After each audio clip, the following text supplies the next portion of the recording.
Goti linauma, kichwa kinauma, mwili umepata joto, tumbo limenivuruga usiku mzima, homa za hapa na pale. Sasa wewe unaumwa nini? Una ukimwi? Tujue moja basi, una kumbe mwili wako huo hujaustiri, watu washaukunguta jicho la maana.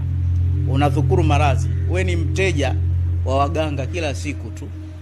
Naomba panado, naomba aspirini, naomba hichi. Kila siku we mteja unapeleka riziki. Na bado hujashtuka tu. Mwili unaniuma kama nini? Sina raha, huwezi kuwa na raha. Lakini mwingine hasa wa baba, riziki sasa ndo zimefungwa.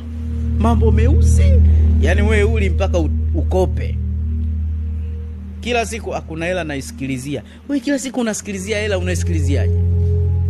Halafu utashangaa. Ukitaka kufanya mpango na mtu, ukimtanguliza anafanikiwa, wewe upiti. Unabakia tu, sasa nimewasaidia wale, na wakienda hawakukumbuki. Au ni mwalimu, watoto unawasomesha, wanapata mamlaka makubwa, hawakukumbuki hata kukumbuka zile fadhila, hawakumbuki. Mwisho kabisa, maneno ya mwisho, ukijua hasadi ina hatari.